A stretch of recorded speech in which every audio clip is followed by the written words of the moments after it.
And this fourth kingdom, if you haven't already guessed it, is Rome. And it begins turning eastward and rapidly starts dominating the known world. It starts moving against the remainders of Alexander's empire. In 168, it annexes Macedon. 146 takes Greece over. Then Spain, Portugal. More of Alexander's moves east to Syria and a land known as Judah or Judea or Israel and the Middle East. And then it takes over Egypt, where the woman who's ruling, the queen, is named Cleopatra. The fourth kingdom begins swallowing up the north, Europe, begins taking Belgium, Morocco, Algeria, Tunisia, Turkey, Bulgaria, Romania, Yugoslavia, Austria, Switzerland, England, Scotland, Iraq, and parts of Germany. And even a sliver of what would become the Soviet Union. Of course, when I'm naming them, I'm naming what they're called now. That's how big this thing was. From Scotland to around Iraq. All one Roman Empire. Daniel 2, verse 33. Its legs of iron, its feet partly of iron and clay. There will be a fourth kingdom as strong as iron, inasmuch as iron breaks all things. Iron's the strongest. Even though it's nothing like gold, it's the strongest. Like iron, it breaks in pieces. It'll crush and break apart all these things. And you saw the feet and the toes, partly of potter's clay, partly of iron. It'll be a divided kingdom, but it will have the toughness of iron. And as iron mixed with common clay, and the toes, the feet were partly iron, partly pottery, some of the kingdom will be strong, some will be brittle. And that you saw iron mixed with common clay, they will combine with each other in the seed of man. But they will not adhere to each other as iron does not. Okay. Iron, degenerated from gold, but strong. Rome, strong. Still strong. Iron is the strongest of those metals. Strong. And so no empire has been so linked to power as Rome. Rome. I mean, Greece has been linked to culture. Rome, power. Like Rome. If Babylon is the first of these, Rome is the epitome of all kingdoms. All roads lead to Rome. Rome wasn't built in a day. All these things, expressions we have. Rome was the absolute state. The Romans' legacy is the state is absolute. It is the ultimate empire.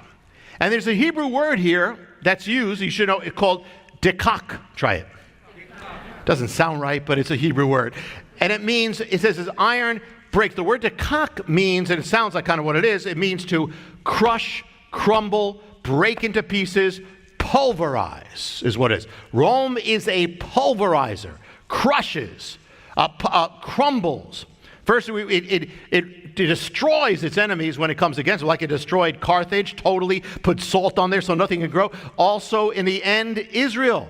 What did Messiah say? I mean, of course, it didn't destroy the people. God has promised that. But the land, the whole nation was crushed. God's people, when Jesus said not one stone will be left upon the other, he's talking about Rome coming in and destroying them. He said that's what they're going to do. So Rome was the empire that destroyed Judea and sent the Jewish people all over. The land was devastated for 2,000 years because of Rome. Crucifixions, burning, Jerusalem gone. He said you'll be led captive into all nations. The Romans took the Jewish people. I mean, they smashed them. They made them like powder. They separated them all over the world. That was all because of this creature. That there are Jews in America today is because of the fourth creature. That there are Jews in New York because of the fourth creature. That there was a show called Seinfeld in Hollywood because of the fourth creature. From Albert Einstein in Princeton, New Jersey, to Steven Spielberg, to Bob Dylan, wherever he is, this is all because of the iron creature. Because of the fourth creature. Scattering them.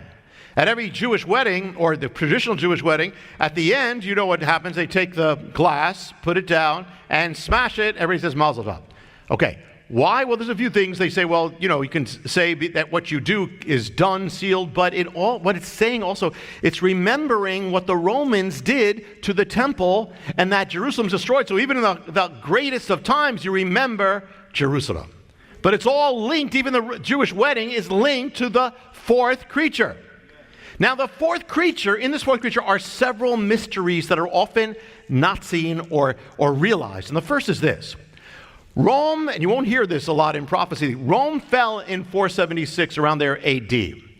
Yet the pulverizing of the Jewish people has continued in the world into the 21st century. Think about in Daniel, he says the days of those kings. He's talking about the days of the kings, the 10 that come up. And it says in that day, that's when God's kingdom's coming. So Rome in some way is linked to the end. Okay? There's no other creature in between the end. So what that means is, in some sense, the fourth kingdom must in some way be continuing to this day. Now, the common prophetic view is that the Roman Empire will be revived. And I believe there's much truth to that as well. Absolutely. Even it's a divided kingdom, even divided in time, ancient and yet to come. Yes, that is true. But in other ways, the kingdom of Rome has continued, which I'll just give you a little taste of. But let me go more into it. It says it's a mixed kingdom, iron and clay. The Hebrew word arav means commingled, like when you're recycling, commingled. So this too is accurate of the Roman Empire. It was mingling all the peoples together, Libya, Belgium, Egypt, Germany. So mixing everybody together, ultimately kind of going for a universal state. Near the end of the Roman Empire, the ones who were ruling were actually the quote, German, quote, barbarians who became part of the guard, and they were the ones who were appointing the Caesars. It got so mixed. Then, when Rome fell, you had the Franks, you got the French, you had others, you had the Goths, all the people who destroyed it. They started taking on what Rome was and to form what we know today as Europe. Europe is the remnant, in many ways, of the Roman Empire. Now you want to see how this has happened, how Daniel's vision has come true in your life. That is, how many people here speak English? Okay, not everybody. How many people speak Spanish? Okay, how many people don't speak any language? I'm seeing people say, I don't know. Well, if you speak English, you know why you speak English? Because what happened was Rome, the Latin, Rome actually got merged. It says they will mix in together with the Germanic peoples, and together, Latin, German, you get English. That's why you have English today. So every time you speak English, there's some other things, but every time you speak English, you're bearing witness of the mingling of the fourth creature. And of course, if you speak Spanish, that's directly the language of Rome, just morphed a little bit, and that's a whole other thing. But so right then and there, everything, we couldn't be America without these things. So here you have this thing. You have a iron and clay. Iron strong, clay breaks. And there's a secret there too. There's a revelation there too, because Rome actually was broken apart. In the end, it was also smashed. Yet Rome, in being smashed or being separated, actually subdued the whole world. And one of, like you see it in your language. You see it, for instance, the whole world is saturated with Rome. Roman government, Roman law, Roman ideals. Go to Washington, D.C. and see what's ruling. That whole Washington, D.C. is modeled basically after Rome. The Senate is the Roman government. Our leaders, senators, are Roman. That's Roman. The Capitol building is modeled after the Pantheon, which means all gods from Rome. So Rome, and you can look all over the world, has actually subdued in its scattered form. And there's a mystery in here. It's broken, yet it's iron. It's getting something ready. You look, the symbol of the world governments, one world, United Nations, has an emblem, the world contained in an olive branch. Olive branch sounds good, but the olive branch there is the wreath of the Roman Empire. So now let's look at another part of this. It says in Daniel 7, another mystery here, I saw the fourth beast, dreadful, terrible, exceedingly fierce, strong, had great iron teeth, much stronger than the rest. Rome, dreadful, means it causes fear, dread. The Hebrew means to make something slink away like a snake. And terribly strong, the word in Hebrew, terribly, preeminent, terrible. It says, I desired to know the exact meaning of this fourth beast, why it was different from all the others, and the feet. Now notice, the Roman Empire in the statue is shown by the legs and the feet. Okay? Now think about feet. What do feet do? Feet tramples down. It walks, but it tramples down. What did Jesus say? was going to happen to Israel, Jerusalem? Jerusalem shall be trampled down. Well, it's the Romans who do it, and they're represented by this. And so it says, until the times of the Gentiles or nations are fulfilled. Well, you could say 1967, Israel came back to Jerusalem. But yet again, we also know that there's going to be more trampling, so it's hard. But look at that. It's already lasted like 2,000 years, what Rome did. Rome and the nations there. It says it devours the whole earth. And the Hebrew word literally means eats the whole earth up, chews it like iron, assimilates, brings everything there, devouring all things. Now, so the nature of Rome is to smash, pulverize, assimilate, mix together. In the 20th century, from the culture that came from Rome, which is Western culture, the one we all grew up in, it's from Rome. It also has Israel in it, the spiritual part. It's kind of a battle going on, even in America, which I'll get to. But in the 20th century, from that culture, from Rome, came the ideologies of political movements known as totalitarianism, where the state is everything. The state controls everything, assimilates everything. Happened in Nazi Germany, that was one form of it. Happened in the Soviet Union, another form of it. In George Orwell's book, 1984, a symbol is used to represent the totalitarian absolute state. You know what it is? It's a boot stamping on a face. A boot. Interesting because, again, Rome in the Bible here, feet. It also happened in Italy, where Rome was, where the movement in the 20th century was called fascism. Mussolini, fascism, which is the state. Do you know where the word fascism comes from? It comes from Rome, from the fourth creature. It was a symbol that the Romans used. It was a bundle of rods called the fasces. We get the word fascism from Rome. Seeks to trample down. You got Italy, Germany, Russia. The state seeks to control everything, what you bought, what you did, what you said. And when you look at the end times, it's the same thing. When you look about the kingdom of the Antichrist, it's the same thing. One of the key forces against these things stopping these things from taking over the world, you know what it was? Of course, God's hand, but it was America. God used America to stop the Nazis from taking over the world, stopping communism from taking over the world, stopping fascism from taking over the world. America was founded on the principle because America had a different kind of... America originally had Puritans who said, we're here to dedicate this to God. So it had a different view than Rome. The root of America was the individual is sacred before God, and no government has the right to come against your conscience with God. The individual is the one, not the government. And the conservative impulse in America has always been to be suspicious of the state. Even the founders, they put all these checks and balances because they didn't trust the state being absolute. Now, generally, the left is for now expanding governmental power. Now, there's been totalitarianism on the left and the right, but right now that's generally the thing. Even the issue of taxes, what it generally does, and I'm not here, this is not about taxes, but what taxes generally does is it increases the government because you're giving their money, and it decreases individuals. In recent days, we're watching something in America, the growth of which could be called a totalitarianism. Some people call it soft totalitarianism. Though it tends to be of the left, it's not linked to a single ideology, which makes it more dangerous and more widespread. It's not like Nazism, where here's the party, here's this. It's a movement that goes against much of what America has stood for much of its existence.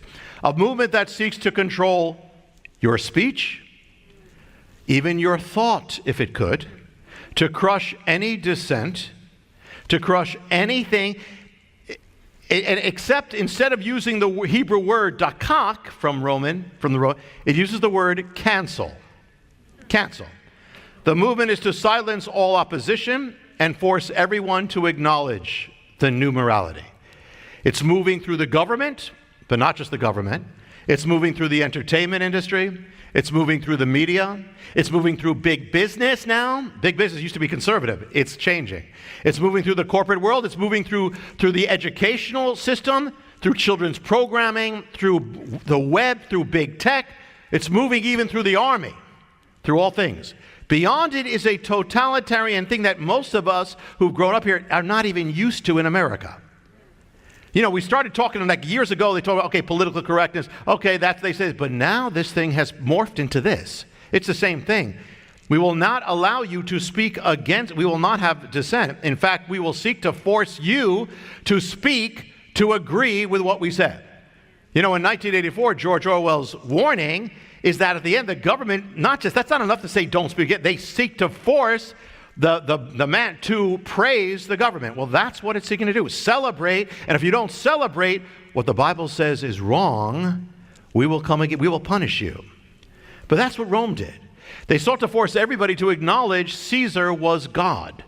And you know why when you hear about those things about Christians going to the lions, you know why they went out? Because of that. Because they refused to offer sacrifices or incense to Caesar. That's why they went to their death. It's a totalitarian impulse in our world today, Roman impulse. American children are now being indoctrinated in their first years to think the way they're told and come against anything that is against that. And the fact that it's happening in America America is leading in championing this throughout the world now. Even Europe. Now, Europe, we think, well, Europe is more left. Yeah, politically they are. But culturally, they're shocked by what's happening in America. They're seeing America as an ungodly thing that's seeking to force all this immorality on them. It's scary that it's America because America was the only thing that got, well, at least political thing or national thing that was actually stopping these things up to this day. Lincoln said America is man's last best hope. In the 20th century, America fought against all these things, all these totalitarianism, but now it's giving into it. It's championing it. A culture that crushes all this. This is very much end time stuff, guys. This is what because we know in the end times, in some way, this Roman civilization is going to manifest outright. But this is already beginning now. And when you see these things, a culture that seeks to crush every form of dissent, combined with the fact that the very issues they're trying to crush are particularly biblical issues or biblical morality. And it actually tends to be anti-Christian, which would lead us to conclude that this is all linked to what the Bible says will be in the last days. An anti-Christian civilization that seeks to crush all dissent, which leads up to the Antichrist himself, which is the horn on that last beast. We're seeing both an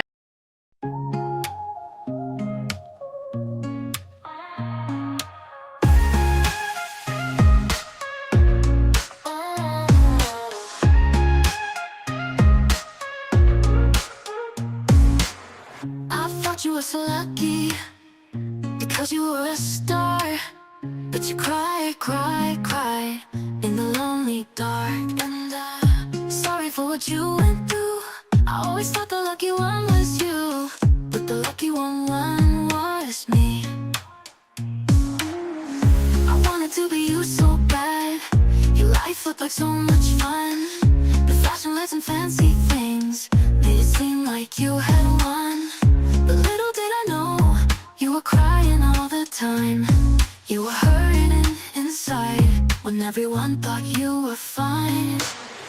I thought you were so lucky because you were a star, but you cry in the lonely dark. And I'm sorry for what you went through. I always thought the lucky one was you, but the lucky one was me. Some mistakes, but we're all only human. You were judged for everything. They put the blame on you when you were pushed over the edge. Getting right what they allege. I thought you were so lucky, but the lucky one was me. I thought you were so lucky because you were a star, but you cry in the lonely dark. For what you went through, I always thought the lucky one was you, but the lucky one was me. I know you made some mistakes, but we're all only human. You were judged for everything. They put the blame on you when you were pushed over the edge. Getting right what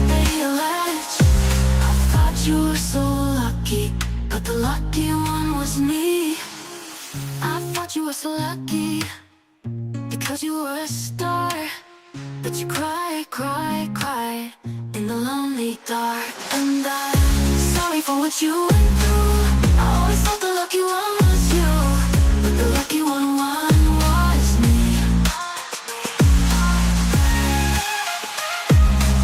I always thought the lucky one was you, but the lucky one was me.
told me in no time the ways we've danced this dance, it's all the same. But I'm hooked, can't break the chain.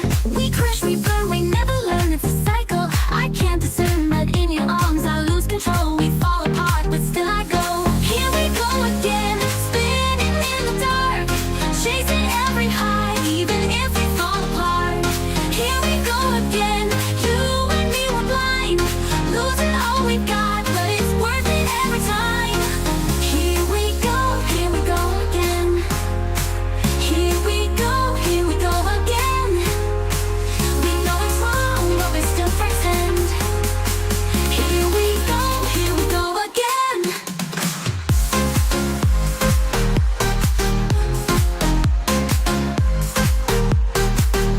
You're my habit, my sweet mistake. Can't resist, it's all it takes. No future clear, just